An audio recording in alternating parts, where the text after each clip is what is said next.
Piers Anderton was the NBC correspondent in Berlin then, and he went off in the summer of '61 to do a documentary with Reuben Frank, and they asked me to cover the bureau in Berlin. So I went there, and checked in at the Kempinski Hotel and had dinner, and I was a bit tired, and I went to bed early. In the middle of the night, the desk in New York rang up and said, "What's this about they're building a wall?" And I said, "I don't know, but I'll find out." And in the early dawn of that day in August 1961, I got a taxi down to the Brandenburg Gate, and sure enough, the East Germans were sealing off the border, and it was the beginning of the Berlin Wall. And I'd arrived there the night before. And you reported this. Did you do a stand-up on No, we didn't have a camera there. Oh. The camera was off doing a documentary. Cameras were not as common then. They got cameras down. So I did a lot of radio stuff. And then the correspondent came back a few days later. But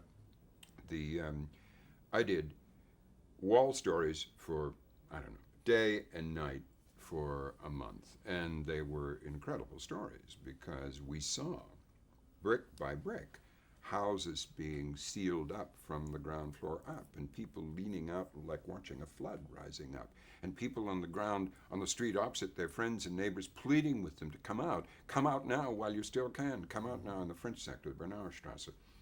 And one woman did. She jumped and was killed, and she was the first death from the wall. And there were all the stories were heartbreaking. And how long did you cover that story in Berlin? I think about a month. And of course, NBC put other, resources in. Chancellor came in, and Piers Anderton came back. But it was, I was, one day, there's so many memories, but one day, it was a Sunday afternoon, and the East German laborers, very sulky and reluctant, were very sloppily putting cement cinder blocks on the wall, which was about chest height at the time, in a part of the American sector, and near the Potsdamer Platz. And they were slopping it on and really hating it. And a West German crowd started jeering them. And these East German masons hated it even more. They were doing more sloppy work. And then a East German police truck drove up with huge loudspeakers on it, taunting the West Berliners with propaganda announcements. And then the West Berliners picked up these little cube paving stones that are common there and started hurling them at the East Germans. And then an East German water cannon tank came up and started spraying them. And then the West Berliners got really enraged and started charging the wall, at which point an American unit came up, infantry unit, came up, and they worked their way through the crowd, and they lined up against the wall, and they just pushed the West Berliners back from the wall. And I was all hot and bothered about this, and I said to the captain in charge, "What are you doing? What are you doing?" And he said, "I'm not going to start World War III to let some West Berliners throw rocks at the East Germans." A very calm guy, cool guy. And I remember another incident. I spent a lot of time at night, because it's always more, I don't know, it's mysterious and evocative at night. And I would patrol the various sectors along the growing wall. And I came on an American unit which had a little outpost near a bridge, and the bridge had been sealed off halfway across by the wall over the Teltow Canal.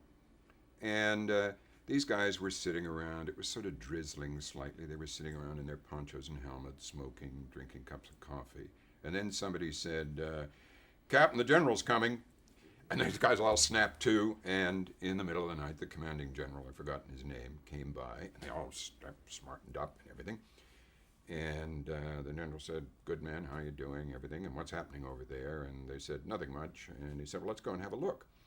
And with a black sergeant, the general, they both had helmets on, and me, we, the three of us, walked up the bridge to the wall, and where the wall was, and the wall was about this high.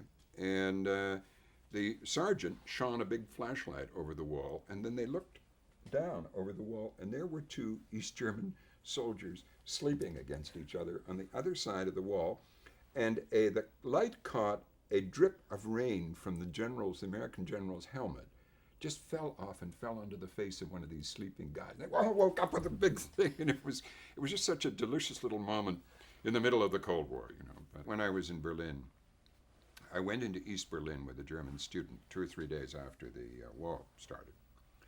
And that was the scariest part of all that for me. I think the scariest moment in the Cold War for me was then. And we You mean going back into we East wandered Berlin? around East Berlin all day. And I'd been there quite often before, but wandered around all day. But we'd got up 6 in the morning, and we had been meaning to have breakfast, but we kept moving on. And then we said, well, we'll sit and have a good lunch and listen to the people talk in East Berlin. And we were just about to find a place for lunch. And I had been taking pictures all over East Berlin, still pictures. And I found a bunch of Soviet tanks in a bomb site about 3 blocks from the wall. And I'd taken pictures of that. Anyway, we were just about to find a place for lunch when 2 plainclothesmen arrested us. And they took us into a basement of an old office building, not far from where the Brandenburg Gate is and from behind where Hitler's bunker was, the wasteland that's there now. And they took us down, and there was a line of soldiers lining up at a kind of soup kitchen opening, steam kitchen for food. And they, plainclothesmen, took us into an office, and there were a whole bunch of East German and Soviet senior officers looking. Desks had been bunched together. They were covered with maps, and these officers were all leaning over, looking at the maps, and they turned and said, "What the hell are you doing in here? You know, and get out of here." And so the plainclothesmen took us out and sat us down outside. I was starving, really hungry. So I said, well, I don't know what's going to happen to us, but I want to be fed. So I just stood up and joined the line of East German soldiers at the little opening. And the one in front of me was saying Wurst mit Sauerkraut or something. So I was about to say Wurst mit Sauerkraut when one of the guards came back. The plainclothesman said, "What the hell are you doing there? Get down there." And anyway, I have a little bit of German. And he said to the other one, something schießen. And I said to the German student who was with me, "What's schießen?" He said, "Shoot." In other words, if they move again, shoot and don't talk. So eventually they collected us, put us in the back of a truck, and took us to the Alexanderplatz, to the Central Police Headquarters, which used to be the Gestapo headquarters. Mm-hmm. Scary building. White tiles, up broad staircase, down a long corridor, into a room where they were arresting lots of people who'd been caught trying to cross the border.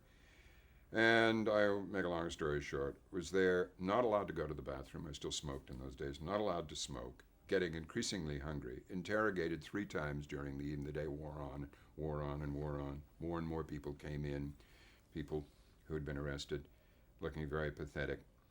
And finally, after one interrogation, I got really impatient and I needed to go to the bathroom. And I went to the door and I called down the hall. I shouted down the hall, "I am not a German citizen, I am a Canadian citizen, and you cannot keep me here, and I demand my rights, and I want to see my ambassador."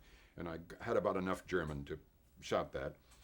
And eventually, they came and interrogated me again. But in the meantime, this Volkspolizei, this people's policeman, they brought up during the Second World War. All the East German uniforms looked exactly like Nazi uniforms, only a different color. You know, the tight jodhpurs with the bulby bit out the side and the high boots, the cap like this. And this thug of a policeman came into the room and said, "I told you not to talk." And he had his pistol in and he banged his pistol down on the table and waved it around. And he took the East German, my colleague, the West German student, and smashed him up against the wall so that his nose bled and he began to cry. I mean, it was really painful. Anyway, I got taken off for another interrogation, and this time it's like the man who came in from the cold. There is an official in a shirt and tie interrogating me. "Why did you take pictures of panzers?"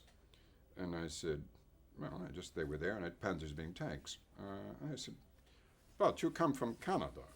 You would not take pictures of panzers in the streets in Canada." I said, "Well, if I wanted to, I would." "No. Who is paying you to take these pictures of panzers?" And it went on like this. In the meantime, there's a guy in a turtleneck sweater and a jacket, tweed jacket, and he's eating from a huge bowl of the most delicious smelling soup with a big chunk of black bread. He's eating away, just listening. I guess he's the commissar or something, and he's just listening, and I am salivating at this, prepared to betray anything by this time, but scared.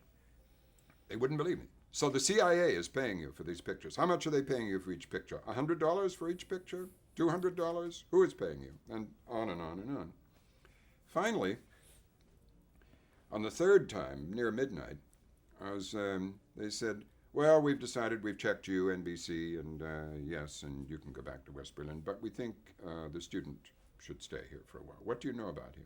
And I said, he's a student. Yes, but do you know how frequently he comes back across the border? Well, of course, one didn't know anything about anybody then. But they said, we have to keep him. And I said, why? And they said, because his Reisebook is out of date, a travel book. And miraculously, this guy had shown me, as we went in on the U-Bahn early that morning, he said, thank God I got my travel book renewed. Western Berliners didn't have passports. They had this travel book.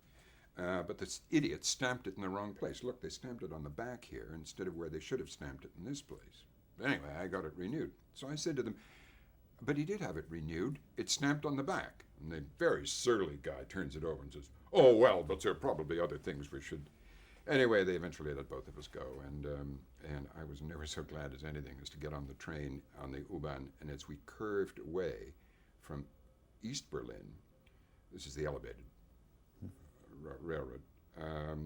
East Berlin's dark with just a few lights into all the bright lights of West Berlin.